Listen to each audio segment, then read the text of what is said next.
Bien. Que Dieu bénisse sa parole. Et il n'y a aucun autre nom qui a été donné par le ciel, par le Père, ni dans le ciel, ni sur la terre. Aucun autre nom par lequel nous puissions être sauvés que le nom de Jésus. C'est ce que nous disons avec ce chant, nous le disons ensemble comme une confession de foi. Il n'y a pas d'autre nom que le tien, Seigneur. Pas d'autre nom que le tien. Merci Père pour ta parole. Et je te demande d'ouvrir nos oreilles spirituelles, nos cœurs à ta voix. Merci pour Gédéon, le bûcheron, notre ami, notre frère. Va avec la force que tu as. Chapitre 6, verset 14. N'est-ce pas moi qui t'envoie? On a vu hier, c'est plus Gédéon seul ou Dieu seul, c'est les deux ensemble. Et la difficulté de Dieu, c'est toujours de nous mettre ensemble. Des fois, c'est lui, après tout. Et bien souvent, c'est nous. Des fois, c'est lui parce qu'il est saint et sa sainteté nous empêche de nous approcher de lui. Il est pur, il est juste, il est droit, il est parfait. Et ses attributs, qui étaient pour Adam des vertus, il les partageait, sont devenus des manques chez nous considérables, à tel point que s'approcher de Dieu tel qu'il est, tel que nous sommes, c'est impossible sans que nous mourions. N'est-ce pas? Pourquoi Dieu a envoyé son Fils, justement? Pour qu'il meure à notre place. Et parce que Jésus est mort, nous, en Christ maintenant, nous pouvons nous approcher de Dieu sans crainte de mourir. Et on verra, Gédéon, lui, il va immédiatement avoir cette peur de mourir. Parce que si nous nous approchons vraiment de Dieu, en tous les cas, dans la Bible, il n'y a pas un passage où un homme s'approche de Dieu sans crainte de mourir. Il n'y en a pas. Et nous, on s'approche de Dieu, on loue son nom comme à l'instant, on vit dans sa présence, et on n'a pas conscience que la mort nous guette. Et Dieu merci, nous sommes morts en Christ. Voyez-vous, plus on loue Dieu, plus on le prie, plus on bénéficie de ses dons, de sa délivrance, de sa gloire, plus la mort du Christ s'imprègne en nous. À tel point que des gens ont dit, mais il faut qu'on se refasse baptiser. Parce que quand je me suis fait baptiser, j'avais conscience de la mort, bien sûr. Mais pas tellement de la mort, de la personne de Dieu, tel qu'il était. Mais plus j'avance, en tous les cas, moi, ça fait 50 ans, et qui a 50 ans ici? Ça fait 50 ans que je suis chrétien. Et c'est vrai que je connais mieux Dieu aujourd'hui, dans ce qu'il est. Mais plus je le connais, plus la mort du Christ s'imprime en moi. Et Paul dira d'ailleurs, la mort du Christ agit en moi et la vie en vous. Vous voyez jusqu'où ça va? Ça remplit le ministère. Et Gédéon dira, qu'est-ce qu'il dit Gédéon? Ah, mon Seigneur, oui, c'est moi qui t'envoie. Alors, vous m'avez convaincu d'écrire un livre, donc l'année prochaine, peut-être avant, j'espère, vous dépenserez vos 10 € pour que vous connaissiez ce que je crois que la Bible nous dit de c'est moi qui t'envoie. Moi qui t'envoie. T'envoie pas toi-même. Vous savez, le désir de servir Dieu, ça toque pas comme ça dans nos têtes. C'est lui qui nous envoie. Et c'est vrai, on le voit avec Gédéon, il faut quelques lignes, bien sûr, quelques versets, mais quand même, le temps entre le moment où Dieu t'envoie et le moment où Dieu t'appelle, je dirais, et Dieu t'envoie réellement, quoi. Parfois, ça peut s'écouler du temps. Je le dis toujours, vous le savez, entre le moment où Dieu appelle Moïse et le moment où il l'envoie, il s'écoule 40 ans, quand Moi, entre le moment où il m'a appelé au ministère de prophète, j'étais jeune chrétien, etc. Je l'avais dit à Cathy, à personne d'autre. 25 ans après, l'équipe apostolique était avec moi à ce moment. J'étais avec eux. Ils ont reconnu le ministère. 25 ans. Alors, la question, c'est qu'est-ce qu'on fait en attendant? Eh bien, en attendant, vous vous préparez. Si vous sentez que Dieu vous appelle à quelque chose, gardez ça. Dites-le si vous voulez, écrivez-le sur les murs. Ça se faisait à une époque. Mais en attendant qu'il vous envoie, préparez-vous. Ça peut durer. Mais plus longue est la préparation, plus grand est le ministère. Ceux qui sont appelés hier et envoyés demain, avec quoi délivrerai-je Israël? En fait, c'est le 4e ennemi du peuple de Dieu. Gédéon, il revient rapidement à ses anciennes habitudes. Oh, qu'est-ce que Dieu lui avait dit? On l'a vu hier. La force que tu as, vous devriez être capable de le dire, la force que Gédéon a, c'est la foi dans la repentance et dans le pardon de Dieu. C'est ça sa force. Et rapidement, quand Dieu lui dit, oui, c'est moi qui t'envoie, bon, mais quand je vais délivrer Israël, c'est pas le premier à dire ça. Hein. N'est-ce pas? Le 4e ennemi d'Israël. Le premier ennemi, c'était Madian. Ça, c'était clair. Ça peut être la maladie, ça peut être les drames de la vie. Le deuxième ennemi, on l'a vu, c'était un ennemi intérieur.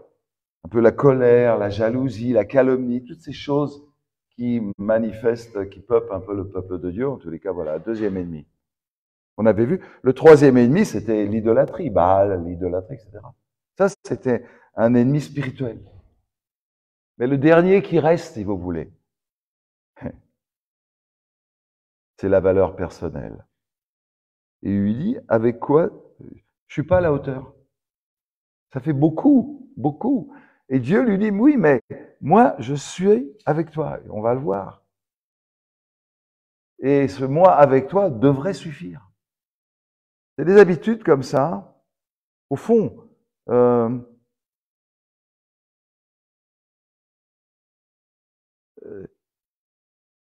moi, je serai avec toi.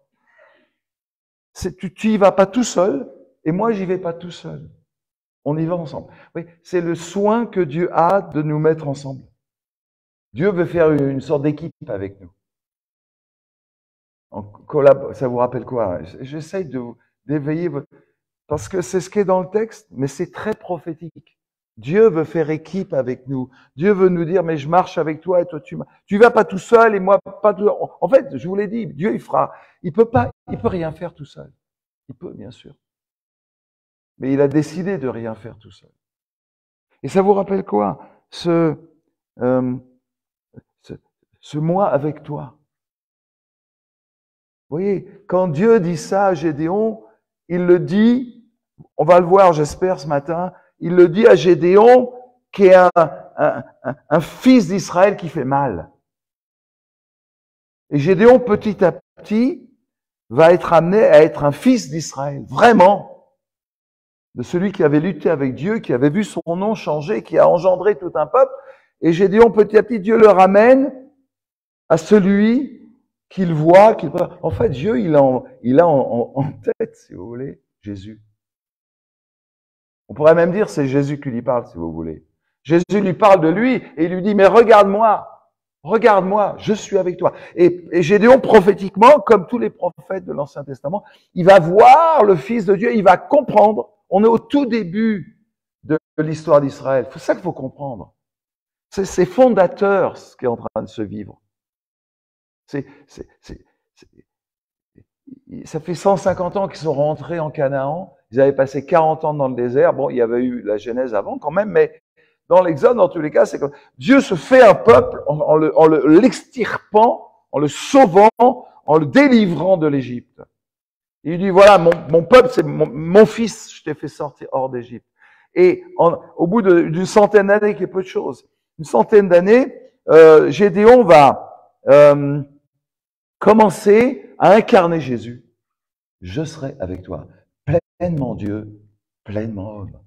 Jésus est Dieu pleinement, pleinement homme. Et Gédéon, lui, il est un petit Jésus, si vous voulez, mais il nous annonce ça. Et Dieu, chaque fois que Gédéon revient à lui-même, moi, Dieu ramène Gédéon plutôt Dieu revient dans l'histoire de Gédéon. Non, je suis là avec toi. Et quand Gédéon voudrait un Dieu puissant, comme on l'a vu hier, Seigneur, Adon, le Baal, Dieu lui dit non, pas Dieu tout seul. Oui. On nous a tellement appris, vivre par l'Esprit, vous vous rappelez? Et là, par Gédéon, Dieu, oui, l'Esprit, oui, Adon, mais aussi toi et moi. Et c'est intéressant de voir comment Dieu arrête Gédéon. Gédéon, il se plaint. Je suis bon à rien, je suis pas capable, j'y arriverai pas. Les autres sont mieux que moi. Ou on prend pas assez ce que je pense en considération. Je parle dans le vide. Et j'en passe. Et Dieu l'arrête. Il dit oui, mais moi. Pas toi. Moi. Et moi en toi, on va y arriver. Toi, avec tes histoires, c'est vrai que tu n'y arriveras pas. Dieu dit pas, c'est toi, tu dis des bêtises. Non, t'as raison. Hein. Mais moi en toi, pas toi tout seul. C'est comme si Dieu disait, hey, maintenant que je t'ai trouvé, je te lâcherai pas. Attendez, réfléchissez. Dieu, il est en train de nous dire, au travers Gédéon, maintenant que je t'ai trouvé, je te lâcherai pas. Et on aura bien sûr des revendications, on va voir, ça manque pas. On aura tout un tas de trucs à dire à Dieu, mais Dieu, après c'est Gédéon qui veut pas le lâcher. Mais pour l'instant, c'est Dieu qui veut pas lâcher Gédéon. J'aime ça, moi. Au fond, je vais vous dire un secret de Dieu maintenant. C'est pas Adam qui a lâché Dieu. C'est Dieu qui est entré dans la solitude.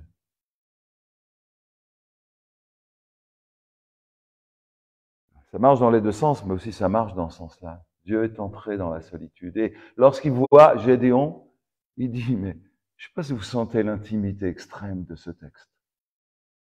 La folie de la Bible, qui nous présente un Dieu seul, désespérément seul, et qui cherche un homme avec qui il va pouvoir marcher.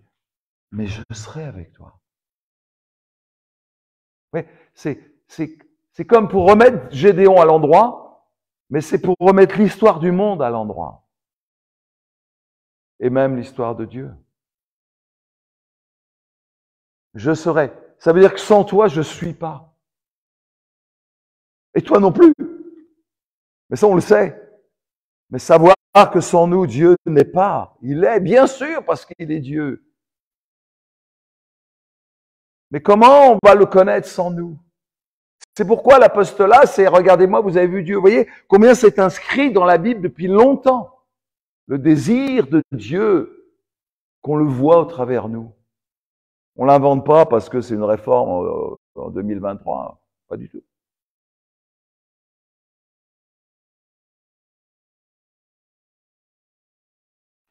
Ce qui est intéressant, c'est, on l'a vu hier, Gédéon a compris que Dieu était celui qui pardonnait. Ah, mon Seigneur, pardon. Et Dieu lui dit, il se tourne vers lui. Quand, on l'a vu hier, vous vous rappelez, quand Dieu se tourne vers lui, j'ai pleuré en lisant ça. Vraiment, je vous assure. J'ai compris que Dieu pardonnait. Quand Dieu la communion est restaurée, vous voyez. Alors que depuis 7 ans, mais peut-être, Dieu ne regardait plus Israël, ne pouvait plus à cause du péché. Et là, donc Dieu se tourne vers Gédéon, ça veut dire que son pardon, sa demande de pardon, et après vous allez voir, Gédéon, il va lui redemander, si tu m'as pardonné, reste là, toi. Mais là, pour l'instant, il y a Gédéon, il revient à ses habitudes parce qu'au fond, c'est difficile de croire au pardon de Dieu. C'est difficile. Si c'était si facile que ça, Gédéon, jamais il aurait regardé à lui-même. Parce qu'en regardant à lui-même, il n'a qu'une chose à dire, c'est pardon. Pardonne-moi. Sauve-moi. Et tout d'un coup, Dieu lui pardonne, il expérimente le pardon de Dieu, Dieu lui dit, c'est ça ta force. Et lui, le verset d'après, il dit, non, j'ai pas de force. Mais si Dieu venait de lui dire, ta force est dans le pardon. Parce que c'est difficile de croire au pardon de Dieu, vraiment. Je prends toujours enfin, c'est pas moi qui le prends, d'ailleurs c'est la Bible. Quand David, il est sur sa terrasse, et puis il voit une jolie femme qui se baigne là, comme ça. Donc, oh, elle est belle, c'est la fête l'avenir. Elle s'appelle Bersheba. Et puis, différentes traductions, Bathsheba, etc. Bref, c'est une femme, c'est la femme d'Uri. Donc, évidemment, il couche avec elle. Elle, le roi, elle dit rien. Elle n'a pas intérêt. Et évidemment, elle est enceinte. Donc, comme Uri, son mari, c'est un guerrier valeureux, un chef de l'armée, il l'a fait revenir d'urgence en disant, viens, viens, et tu couches avec ta femme, comme ça, on verra pas que c'est bon, on pensera que c'est toi qui est le père. Mais lui, cet andouille d'Uri, il dit, non, non, mes compagnons de combat, ils sont sur le champ de bataille, je coucherai pas avec ma femme, je rentrerai pas chez moi. Oh, il fait tout, David, pour cacher son truc. Et puis, comme il veut pas, l'autre, il lui donne un papier sur lequel il est écrit « Tu vas mourir ». Et ce papier, il le porte au chef de l'armée. Fais mourir cet homme qui te porte le papier. C'est une condamnation à mort. Et c'est lui qui la porte. Une intensité terrible. Un jour, je vous parlerai de ça, en détail. Et donc, évidemment, le commandant le met à l'endroit le plus difficile. Uri meurt. David dit « Oh, tant pis, c'est un bon, bon, il y en a. Un jour on meurt, un jour on vit, etc. » Et en plus, il fait de la morale, vous voyez, il ne gêne pas. Et on appelle ça de la sagesse, n'importe quoi. Enfin bref. Et après, il dit, oh, ma pauvre Bersheba, t'es enceinte, je vais te prendre avec moi. Parce que, mais non, ton mari est mort, il prend avec elle, et puis il a un fils. Et ce fils, il y a évidemment Nathan qui arrive et qui lui dit, toi, mon gars, t'as péché. Ce que t'as fait en secret sera dévoilé à tout Israël. Et Jésus reprendra ça. Ce que tu dis dans les chambres sera crié sur les toits. C'est la même chose. Mais attendez, c'est pas fini le truc. Donc l'enfant meurt. Tout le monde. Alors, il y a toute une histoire. David, il jeûne, etc. Il y a des psaumes qui sont écrits à ce moment-là, des psaumes terribles. Ne me retire pas ton Saint-Esprit. D'où il savait qu'il avait le Saint-Esprit, David. Les psaumes de repentance, c'est les plus majestueux de la Bible. Et donc, l'enfant meurt. Il retourne. Alors, le texte dit ça. Donc, il est en train de jeûner, prier, etc. C'est un peu long, mais il faut que vous sachiez combien c'est difficile d'être pardonné. Donc, alors, David, on lui dit l'enfant meurt. Qu'est-ce qu'il fait? Qu'est-ce qu'il fait, le gars? Il se lève. Il se lave. Il il va se présenter devant le temple. Il adore Dieu. Et qu'est-ce qu'il refait, le gars? Il retourne avec Bersheba, il lui fait un gosse. Et ce gosse s'appellera Salomon. Le père, grand-père de Jésus. Pourquoi Salomon peut être le père, l'arrière-grand-père, si vous voulez, de Jésus, de l'homme de Dieu, du Fils de Dieu? Pourquoi? Salomon, c'est un type de Jésus. Pas un type, ça veut dire qu'il n'est pas, c'est pas Jésus. Il y a des pans de sa vie, non pas comme Jésus, mais c'est un type, prototype. Il annonce Jésus. Parce que David, je sais pas, moi je dis toujours, si quelqu'un comme ça était dans notre église, on lui donne 3 ans d'éjection ou de discipline, ou 6 mois, ou ce que vous voulez. Lui, il est mort, il se lève, il adore Dieu, et il va lui faire un gosse. Et ce gosse s'appelle, mais bon, histoire, donc ça dure un peu.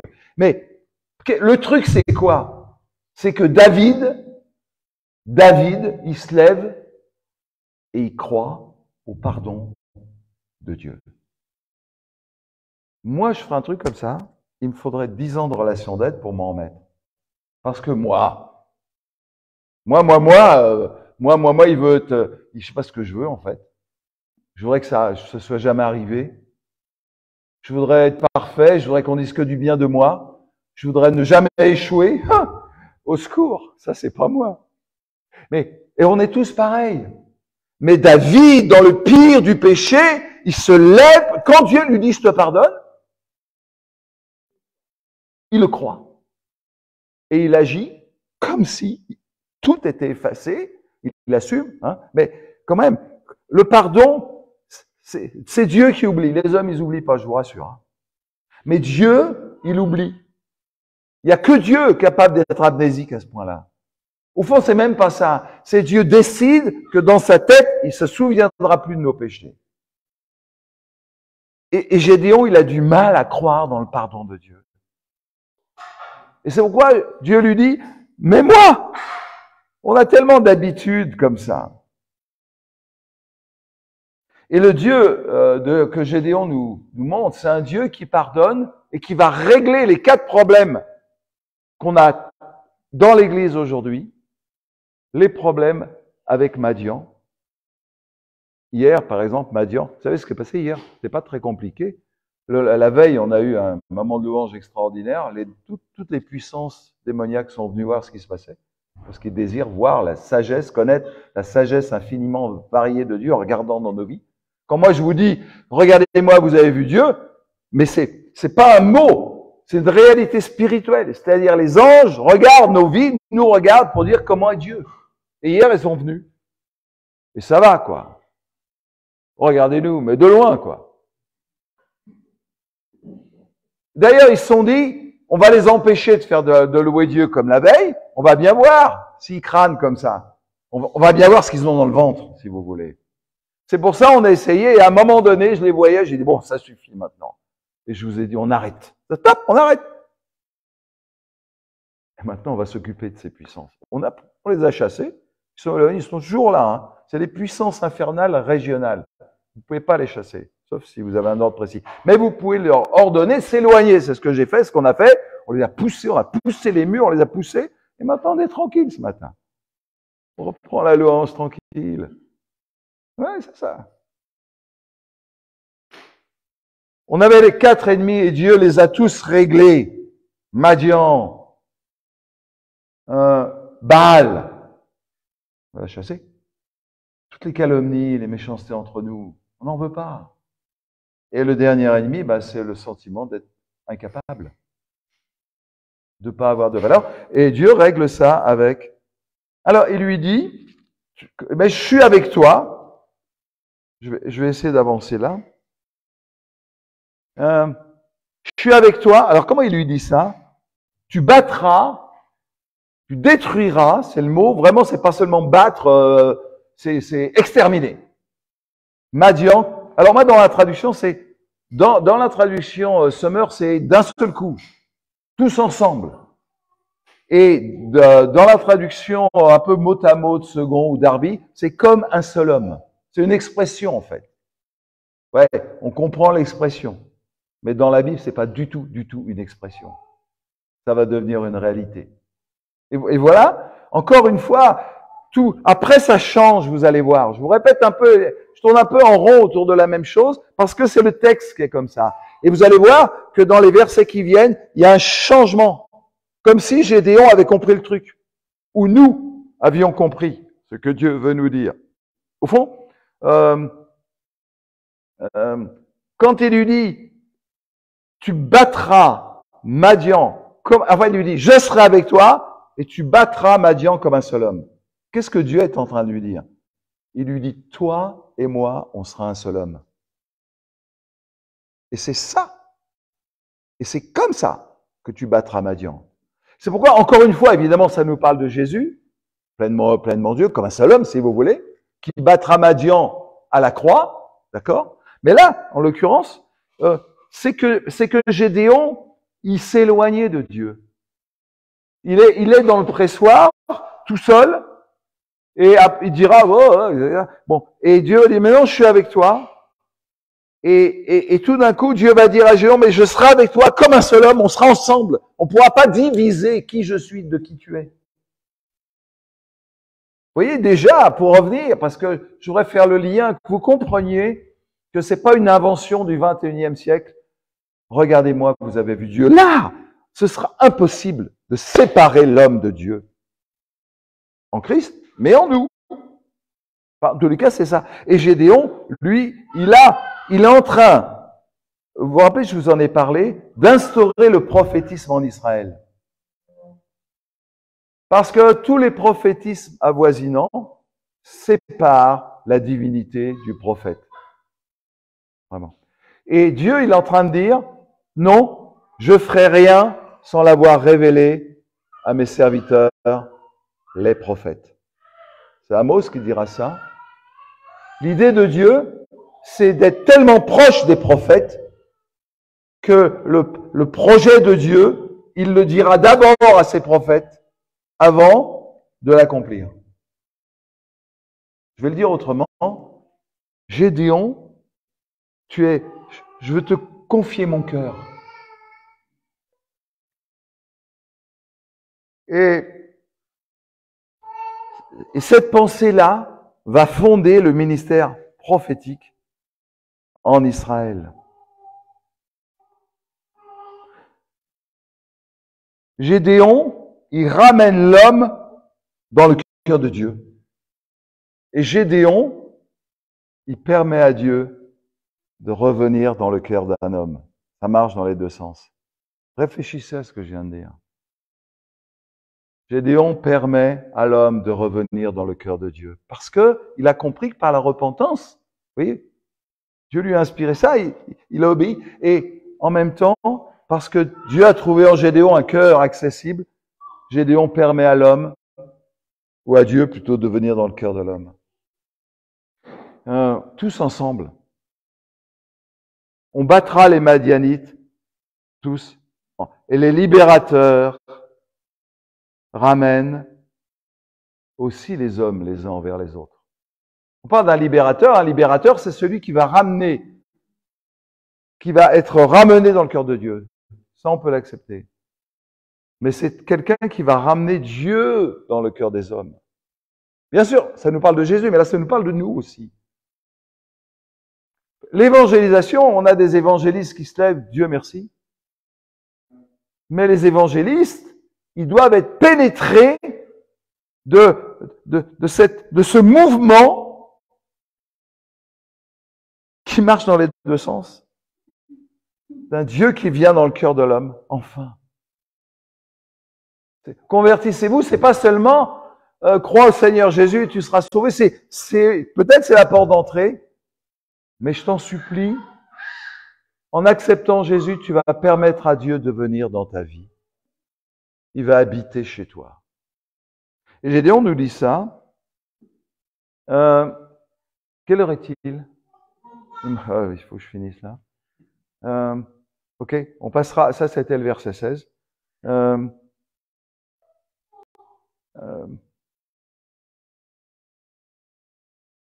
voudrais finir. J'ai parlé de réconcilier les hommes avec les uns avec les autres. Je voudrais vous expliquer quelque chose que Gédéon préfigure là. Bon, je vous rappelle que Gédéon, c'est au tout début de l'histoire d'Israël. On n'est pas dans le 8e siècle où il y a les grands prophètes écrivains, où toute l'histoire après à partir de David et Salomon, ou Israël qui était je vais employer un mot un peu un ramassis de différentes tribus comme ça. On voit les hommes qui entourent David. On voit la royauté de Saül au tout début de la royauté. C'est un petit truc quoi. On n'est pas dans les grandes heures d'Israël. Voilà, pour le dire comme ça. Et il est au début et il va faire quelque chose.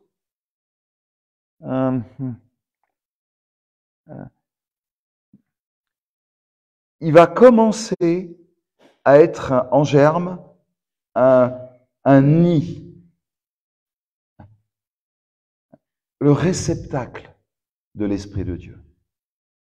Parce que on le verra, je ne sais pas si vous avez lu, il y a deux chapitres, faire un effort de lire. Vous verrez, je ne sais pas si on arrivera jusque-là, mais en tous les cas, je l'écrirai, promis. Dans quelques versets, Dieu va lui donner son esprit. Et ça va changer, il va sonner du chauffard. C'est vrai? Et donc, ne soyez pas étonnés qu'on sonne le chauffard. On sonne le chauffard.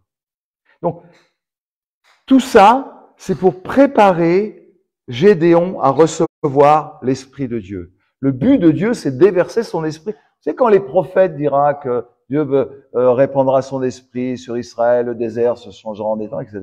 D'où il tire ça? Eh bien, il tire ça de l'histoire de Gédéon.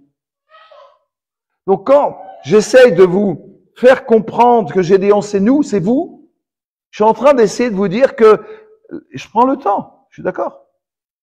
J'espère pas trop. En tous les cas, je prends le temps de vous expliquer ce que Dieu est en train de faire dans la vie de Gédéon pour que vous compreniez que ce qu'il a fait dans la vie de Gédéon, il veut le faire dans notre vie. Pourquoi? Pour faire une sorte, créer avec nous une sorte de nid, de réceptacle, d'environnement favorable à l'Esprit de Dieu. Le but de Dieu, c'est de mettre son esprit en nous avant de le mettre sur le monde entier. Et si on incarne un peu toutes ces choses que j'essaie de... Je vous dis d'ailleurs, si on incarne toutes ces choses profondément en nous-mêmes, et je prends le temps de presser la parole de Dieu autant que je peux, moi en tous les cas, comme un citron, pour en prendre le jus extrême, le sucre même, et pour qu'on soit préparé à recevoir l'Esprit de Dieu de jour en jour, de plus en plus, pas qu'une fois, de plus en plus. Ce qu'on a vécu hier, on veut vivre encore aujourd'hui, même plus. Parce qu'on part de l'endroit où on s'est arrêté pour progresser de gloire en gloire. Parce que Dieu veut répandre son esprit sur toute chair. Et il le fera par nous, vous comprenez? Donc, cette espèce de moi de Dieu qui s'impose ce matin au milieu de nous. Le moi de Dieu s'impose contre tous nos ennemis. Le moi de Dieu s'impose contre toutes les petites choses entre nous. Le moi de Dieu s'impose même contre la mort. Tu meurs, mais moi, je suis vivant. Et tant que je suis vivant, tu vivras.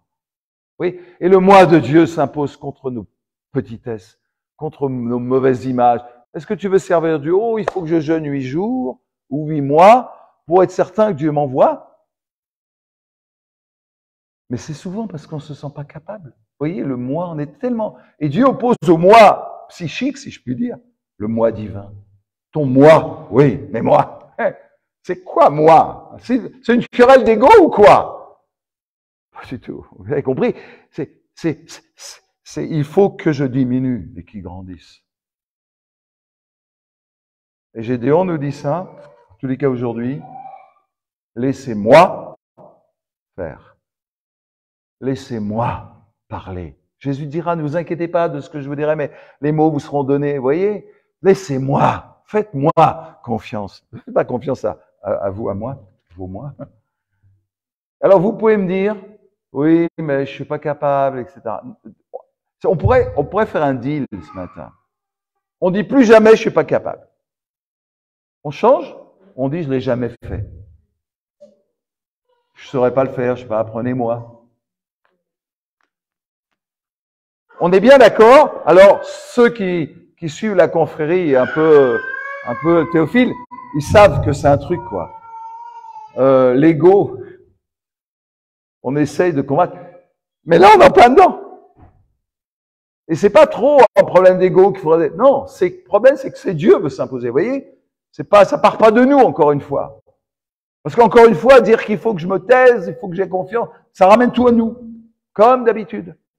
Comme Gédéon fait. Il a vécu un super truc avec l'ange, avec Dieu, etc. Pour l'instant, c'est l'ange de l'éternel, on verra bien. Demain, ça va être l'éternel directement. Oui.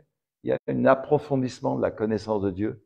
On passe de l'ange de l'éternel à l'éternel, parce que l'ange de l'éternel, c'est Jésus en préfiguration. Et Jésus nous amène au Père. Vous voyez, on arrive petit à petit dans une conscience de Dieu, une compréhension, une construction même de la théologie biblique du peuple d'Israël. Et Gédéon, parcours, est en train d'être un élément clé pour ça. Oui. Au fond, c'est pas une querelle d'ego, mais Dieu s'impose.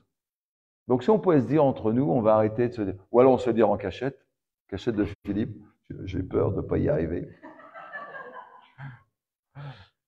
Ou alors on change de discours, donc de culture et de pensée. Je ne l'ai jamais fait. Je ne sais pas comment faire. Mais moi, vous voulez qu'on va changer de moi. Mais avec Dieu, nous ferons des exploits. On va arrêter de le chanter, on va le vivre. Avec je suis, oui. Vous voyez, en fait, le texte, c'est quelqu'un parle de compréhension en arborescence. Mais la Bible, quand on parle des parallèles, c'est ça dont on parle. La Bible, c'est une construction.